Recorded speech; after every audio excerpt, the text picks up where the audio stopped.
This episode is supported by Grizzle, B2B content to create and capture demand.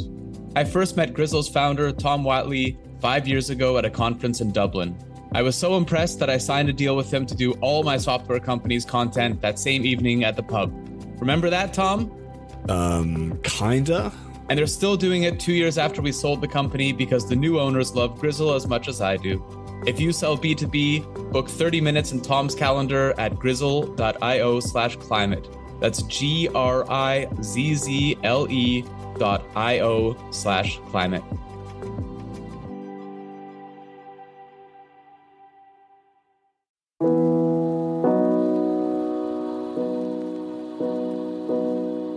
Welcome to another Climate Tech podcast, interviews with the people trying to save us from ourselves. In this episode, I spoke with Amos Golan, founder and CEO of Chunk Foods.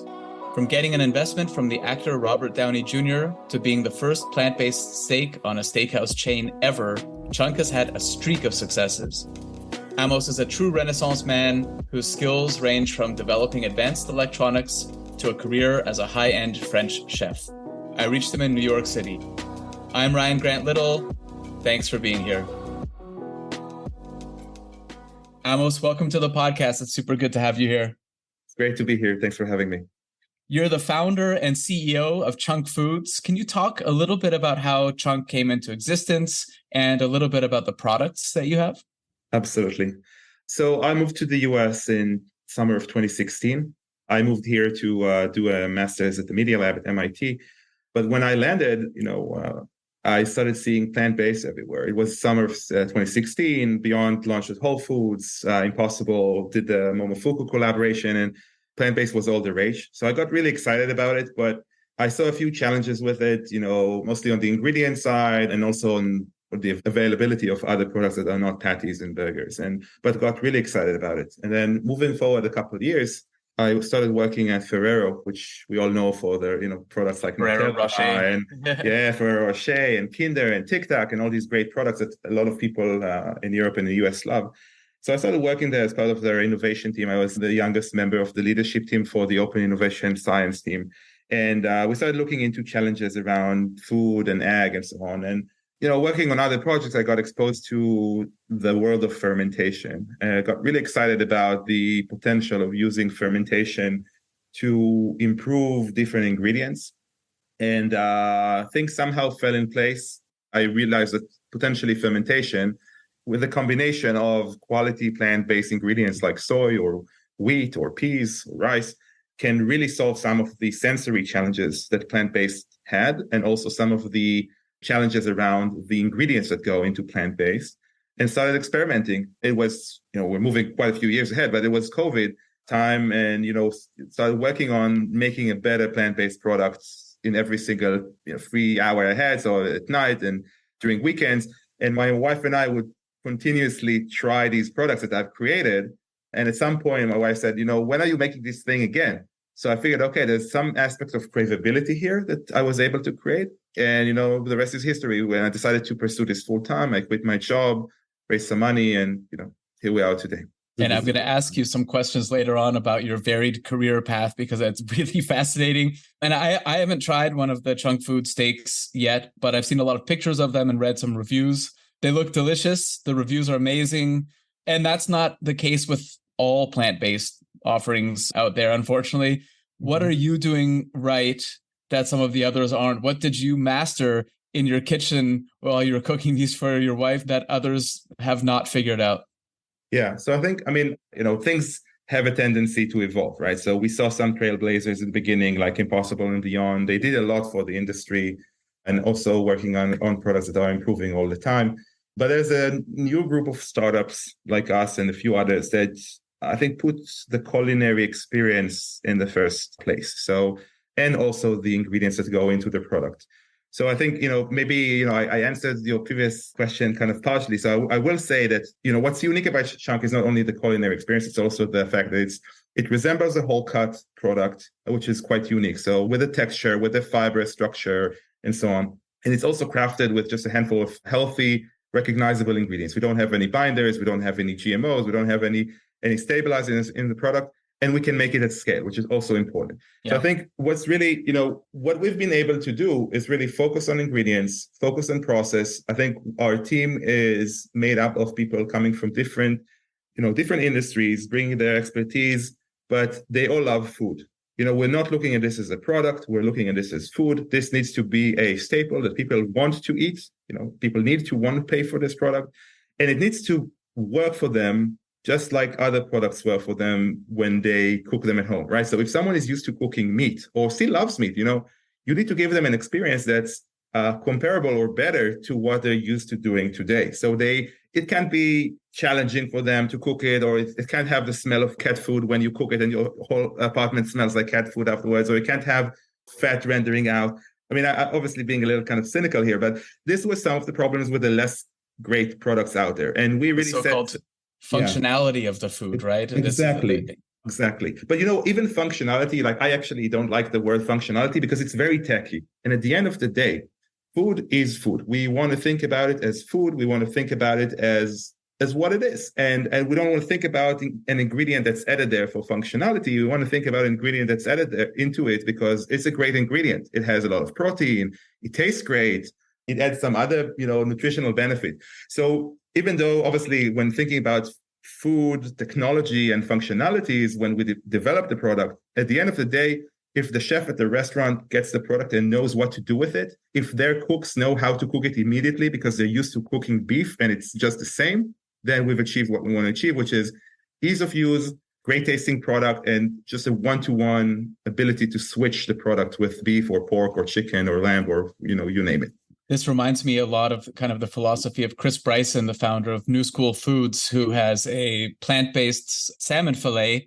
And for him, it was really important that it goes from raw to cooked. And especially for the higher end chefs at restaurants, basically the complaints that they would have and why they wouldn't have plant-based meats in the kitchen is because they said, look, I don't want to take a puck out of the freezer and go from that and then have this pre-cooked frozen thing and then serve that. They wanted to go from the kind of like raw to cooked experience as with meat. And so that was really important to them. It sounds like it is to you as well. And you mentioned restaurants. So in the US, you're on the menu at the chain CHARLEY'S Steak House. Lots of publicity about this. It's the first time a plant-based steak has been on a steakhouse chain's menu. And it's listed as the FU burger, or the freaking unbelievable plant-based by Chunk. And I think for me, the most unbelievable part of the story is that the New York Post covered it, and they were actually pretty nice. They actually gave you a pretty good review. When I saw that's not generally a newspaper that I consider as super friendly to, vegan lifestyles and foods. So congratulations on that. But I'm curious about your partnership with this. It feels like a very momentous moment. How did it come together? And what does this mean for other plant-based brands? And even if you want to talk about some advice for other plant-based brands about how to have a successful partnership with, something that might be considered an unlikely ally. Absolutely. Yeah. So, I mean, it's a great name. Talk of the Town Group, the group that owns CHARLEY'S Steak House, are the ones who came up with the name, the FU Filet. Obviously, kind of a funny name as well, but really, I think, showcases what they felt when they first tried it. So we're very good friends with them now. We really love them and appreciate the relationship. They use the product just like they use any other meat product. They cook all their products, which are all premium meats, on open fire with citrus and oak wood.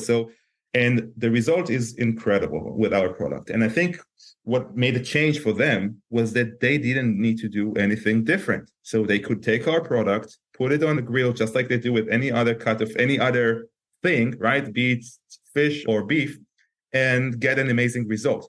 So again, I kind of it's going back to the previous question. I think the culinary experience, and, we can talk about exactly what is important for chefs and consumers, because I'm not sure it's always all the attributes of the animal product, but are some and the important ones. And I think this is where companies need to focus. Focus on what is important for your clients. Talk to your clients, understand what their needs are, see how they use the product, and then say, whether this thing is important or that thing is important. But with them, it was just tell you the story they told us. They've been going to the National Restaurant Association show for years now. And for the last 15 years or so, they've been looking for exactly this product. And they couldn't find it. And this year, in April, we were the first booth they sampled, just by chance. And, they came to Alex, our VP of business, and said, we really love the product. Can you, make these adjustments so it fits with what we need? And he immediately said yes, and then we started figuring out what we can actually do to make it work. But within a week, they had the samples they asked for, and the rest is history, so it was very quick. They are very supportive. We give them as much support as we can. And it's great. We get pictures all the time from them of families finally getting to have steak dinner together. A person who used to be a Charley's Steakhouse regular can now, when his daughter and his grandkids come, he can take them to his favorite restaurant. So I think if I can give one advice, and again, we're a young company, I feel it's, it's challenging to give advice where we are, but I think we did something right, which is focus on the people who cook the food and focus on the people who eat the food and make them happy. It's food. It's not technology. It's a technology-enabled food. That's what it is. And what's the reaction been beyond that? So definitely it's bringing in more customers. It's always like the example you just gave. There's always, these days, the one plant-based person in a group of diners. Now they can actually go to this type of restaurant. It kind of like opens up those possibilities. But I'm imagining, are there protesters standing outside with signs about this is a woke food steakhouse? You get some of that, obviously. You get some of that. But at the end of the day, we're not talking only about vegans, okay? So let's say vegans in the US are about, it depends who you're asking and what data you're based on, but let's say 2 to 3%. You have vegetarians, you have people who stop eating beef for different health reasons, you have pescatarians, you have people who just want to do meatless Monday. So we're not talking about, 1 or 2 or 3%. We're talking about a lot of people who, if we don't attack them for choosing meat once in a while, if we just give them a better option or a good option, or a decent option. Till now, we didn't even have decent options. Give them a good option, they'll make that decision at least once a week, once a month, once every 2 weeks, every day. And that's how you make change. So we need to create great products that taste great, that cook well, that chefs can use, that, and that people want to eat. And the change will come from there.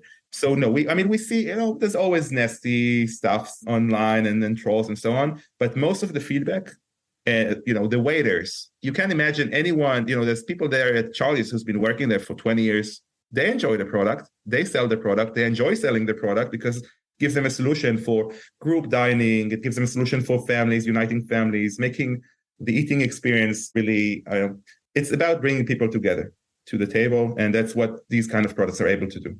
I love that. I think that's, if we can offer a product that tastes as good or better, that costs the same, that's just as accessible, then this is the way to win people over. And some of the other messaging that we've kind of done from the, in the food tech space definitely has been less effective. So it's great to see this kind of, winning hearts and minds in a steakhouse is a pretty awesome thing to see. And I think people will appreciate why plant-based steaks are good for cows. But as you mentioned, it's not just vegetarians and vegans. It's also people who are interested in their CO2 footprint. How are these better for the environment? What are some of the numbers we should be aware of in terms of the ecological footprint? Yeah. So, look, to be very honest with you, we have not done some of these early stage studies that some other companies did. We didn't spend the money on that. The reason is that the real benefit in terms of footprint comes at scale. Okay. You can't claim these kind of benefits when you make one steak at a lab. You can claim it when you make it at large, 100 tons a day. And you're efficient when it comes to energy and when it comes to everything else. But others have done the research related to growing soy or growing crops for human consumption versus feeding a cow or a pig or a chicken with those crops and then eating them. And the ratio is, depends, but usually it's like, I think it's every calorie that you can consume from plants. It's, you can probably need about 100 calories or, 80 calories, depending on something along, about 2 orders of magnitude more to then get that calorie from an animal, to feed the animal and then get it from there. So that's more or less the ratio. It's about 2 orders of magnitude. We have not done that for our process, but our process is based on solid state fermentation, which is essentially the only type of fermentation that has been used in the food industry to make solid products. So when you think about cheese, think about sausage, think about bread, coffee that you might have had this morning was solid state fermented, cocoa is solid state fermented, maybe you had some chocolate next to it. So really the economies of scale are there.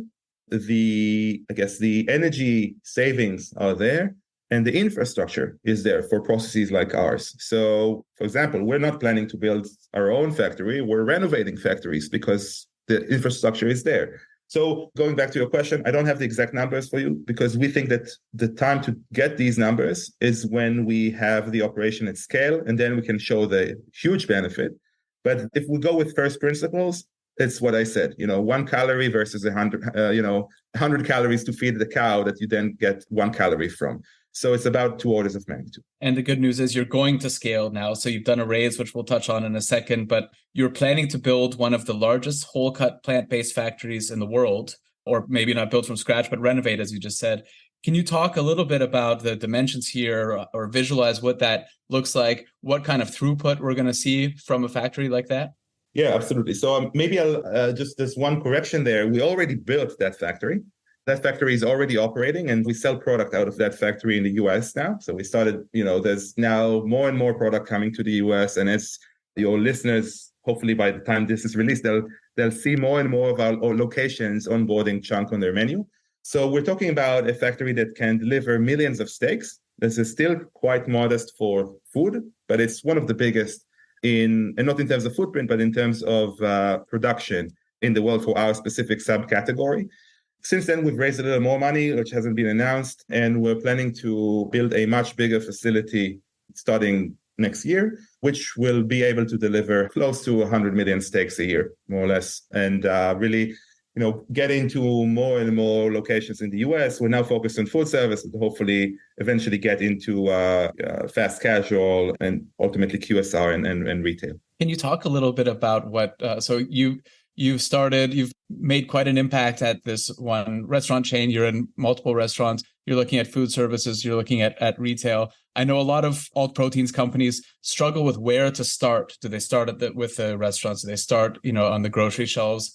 What was your approach to this, and what have you learned from this? And is it different kind of market by market?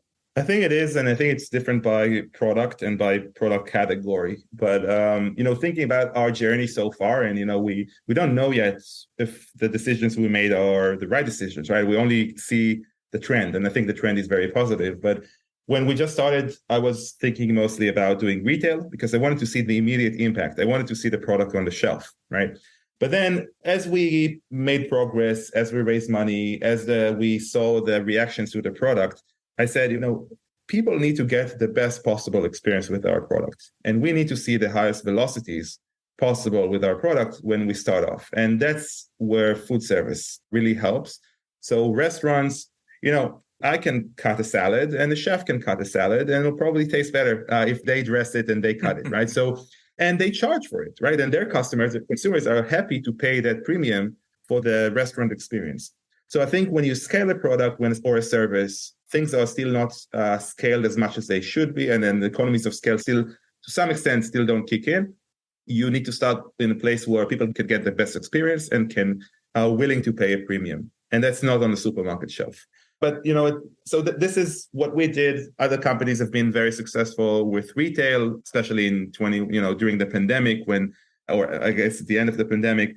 But we're very focused on our product really gives chefs, not only plant-based chefs, what they need. We're just onboarded like a Vietnamese chef who's definitely not a plant-forward guy. They would cook with any protein possible, but Chunk gives them a solution and gives them another protein to work with. So I think we've been able to focus on food service, and both because of the properties of the product and the quality and how it was received by chefs, but also because we thought that was the right business decision. Can you talk a little bit about kind of the accessibility and availability of this? So at Charley's, it's on the menu at $69. That's probably consistent with their other products. That's not what it would be if it was on a supermarket shelf, of course. And I know that it's built in, it's really baked into your goal as a company, which is to make delicious, nutritious, plant-based whole cuts that are kind to the environment and accessible to all. So does accessible to all, does that mean price parity with beef, or what does that mean to you? Absolutely. I think to me, it means ultimately cheaper than beef, because I think, we're selling a product that will be sold side to side with beef products, either, very high quality beef products or very low quality beef products, but it'll be sold ultimately on the same shelf, and consumers will be able to make a choice there. And that choice is made up of different things, right? It's made up of price, it's made up of taste. These are the primary aspects of any consumer decision. And then you have other things like environment and animal welfare and so on, which are at least an order of magnitude less important for the majority of consumers, if not more than that. And beef has thousands of years of history of craveability among people, right? Among humans. So if a ribeye steak, is slightly more appealing to a meat eater than chunk, I need to be slightly cheaper than that ribeye to make that a smart consumer decision for that person to choose chunk over that ribeye, at the retail shelf. So today we're already at price parity to good quality beef, and our goal is ultimately to be cheaper than commodity beef for whole cuts. I think the focus on whole cuts allows one to focus on products that are slightly more expensive, but are made, if you think about it again from first principles, it's made of the same ingredient, right, as a burger. So why focus on on a $4 per pound burger when you can focus on an $8 or a $9 or a $12 per pound steak if they're made of the same ingredients? So this was our kind of the hypothesis when we started working, and I think we've been able to do it. Now, if your listeners want to try our products, they don't have to. Obviously, I think Charley's, they do an amazing job, and they have the steakhouse cut, which is a different product and a more premium product. But if they want to try other chunk products, they don't have, there are other places that sell it for less. So there are places in New York, the price range is, we now have launched our first fast casual location. We've launched with Neat Burger. They sell it for $20. They sell a sandwich with chunk. It's not the same portion. It's not the same product, but they sell it for $20. There are locations in the city that sell it for $25, for $32. We have a variety of products that address different price points and different businesses. So I think even today, the majority of your listeners can probably afford trying a chunk and potentially even incorporating it in their diets. Are you exclusively in the US right now? We're selling exclusively in the US. There are some things that will be announced soon about some interesting partnerships outside the US. And I really hope that we'll find, we haven't been focused on this, but my team in Israel really wants a place where they can showcase their hard work. So we'll probably find a couple of, great chefs in Israel, and there are plenty of those who'll and work with them to serve chunk on their menus. But we're really focused on the US. You need to be again, you asked for some advice for founders earlier. So I guess another advice I can give is be focused. It's very hard. It's very costly to focus on more than one market, on more than one channel, on more than one product. So we're just trying to it's very tempting, but we're trying to keep ourselves as focused as possible. Yeah, as an investor, I often use that kind of matrix: one problem, one product, one market, and that's a great way to start. Maybe getting onto that side of things and talking about investment. You've been very successful at fundraising. You raised $15 million, which is the largest ever raised for an Israeli plant-based company. You just mentioned also that you've got something kind of in the works right now. What's your sense right now? We have lots of investors and entrepreneurs that listen to this podcast. And one of the questions I always get prompts is ask about the market, ask about the fundraising market. And I wonder, so what's your feeling right now? I mean, plant-based has gone through kind of a very compact cycle of ups and downs in the past few years. What's your sense right now in terms of investor appetite? I see, there are cycles, as you mentioned yourself. And I think many companies potentially were overvalued in 2021 and beginning of 2022, maybe. This led to large checks. But some of these companies have not been able to perform. And obviously, this is the reason why, there's potentially less appetite for some investors. But I think, it's every company has its own story. Fundraising has never been easy. It's never easy, I think, for anyone. But it definitely hasn't been easy for me. I'm a single founder. Raising the pre-seed was incredibly hard, just with a story and prototype and a team of one person. It hasn't been easy also to raise our seed round. It took us almost a year to raise that round. So I think you asked a couple of questions in one question. So I guess in terms of appetite, I definitely see huge appetite for incredible products with, backed with technology and a great team. But with founders and companies, I can't speak for myself, but I get for companies and professionals who are focused, who know what's going on in their business, who know the numbers, who understand that at the end of the day, we're all working in food. And the tech side is it's the added cost. It's not the added benefit, right? The added benefit is creating great product. So I think investors have appetite for companies and founders like that. And the advice I can give founders is know your business, know your financials, know when you're going to become profitable, know the bill of materials, know how to reduce the price on that, understand your technology. I'm lucky because I come from the technology side, so I understand our technology. I was also part of developing it, or I helped. I'm also kind of serving as CTO for the company, but for the less technical founders, understand your product. And most of all, that's not my advice. It's, smarter people than I am said this many times. Be obsessed about your customers. Be obsessed about the restaurant partners. Be obsessed about your retail customers. If the product is, talk to them. Stand by the retail shelf and ask them, why do you choose this? Or why did you walk by and didn't pick this up? Talk to your restaurant partner and say, why do you think this product is good or bad? And we do that all the time. We're obsessed about this. We work with our chef partners, we help them, and we never lost a single location so far. We only sell more and more product into every location every week that passes by because we help them and they help us improve the product and the company all the time. And so I think there's plenty of investors sitting on pretty large funds. Some of them have stopped making investments or almost slowed down a lot in second half of 22 and beginning of 23. And I think now the appetite is coming back. There's natural selection. A lot of companies are dying. A lot of companies are being bought or kind of are being merged into other bigger companies. And the space is cleaning up. It's becoming less noisy, more clear. The winners are slowly becoming more evident. And I think what we'll see is a couple of companies in every market dominating that market or those channels and just creating great product that people want to buy. Yeah, I was an internet entrepreneur in the late 90s, and this reminds me a lot of kind of that era and sort of the period around, when the .com bubble burst in 2000 and people saying, okay, well, that's the end of the internet. It was fun while it lasted. And not so much.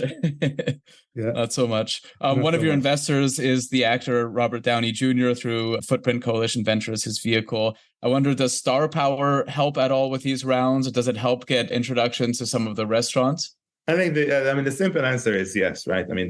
It's obviously very helpful. And I think it's potentially even more helpful when it comes to how other channels are echoing what we do.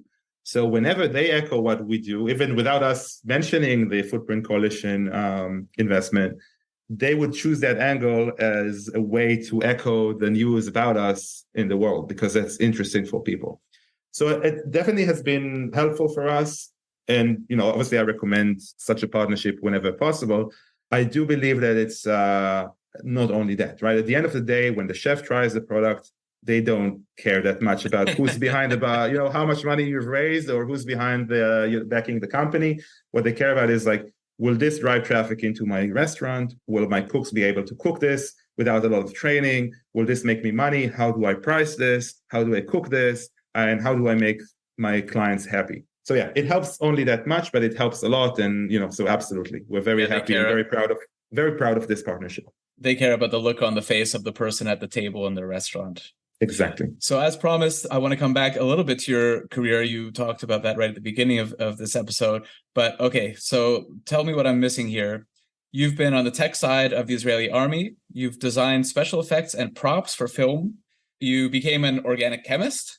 And you worked on audio with headphones, especially at MIT's Media Lab in Boston. And now you run a food company. So what's the through line? Connect the dots for us here. It's fascinating. I think you maybe also one important thing that you missed there is that I also studied traditional French cooking in London. Okay, I missed that, yeah. And worked in a couple of restaurants, which I think is really where kind of my passion for cooking and food stems from. And so I think, look, again, smarter people than I am said it in the past that you can only connect the dots looking backwards, right? And I think I was privileged to let curiosity lead me and kind of live the moment, right? So very supportive family, very supportive wife, very supportive everything. I was able to pursue things that were interesting for me at that time. I truly believe that all of my past experiences came into play and still come into play in creating Chunk, creating the company, running the company, dealing with issues when we run into them in the company. So I think it's just being curious, living the moment, not caring too much or not planning too much.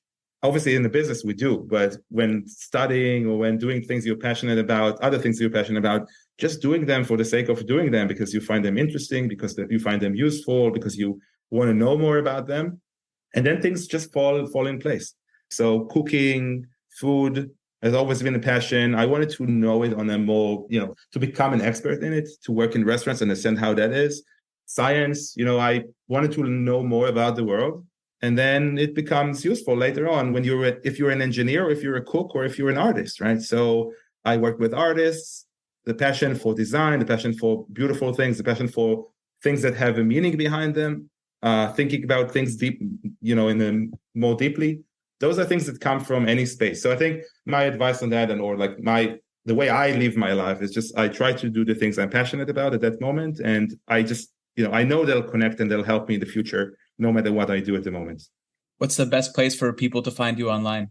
So I'm the only social media I'm actually active on to some extent is LinkedIn. So I'm quite responsive. So LinkedIn is probably the best way to reach out. And I think maybe another point there that's worth mentioning is probably worth pinging me, because I'm not super great at answering, but I will answer ultimately. So yeah, LinkedIn is probably the best way. Okay, I'll post that in the show notes, and that's going to stick with me. I was privileged to let curiosity lead me. Yeah, I mean, that's a great way to live. So yeah. Thanks for the inspiration, Amos. Thank you so much for this talk. Thank you very much. Really had a good time. Thanks for the opportunity. Thanks for listening to another Climate Tech podcast. It would mean a lot if you would subscribe, rate, and share this podcast. Get in touch anytime with tips and guest recommendations at hello@climatetechpod.com. Find me, Ryan Grant Little, on LinkedIn.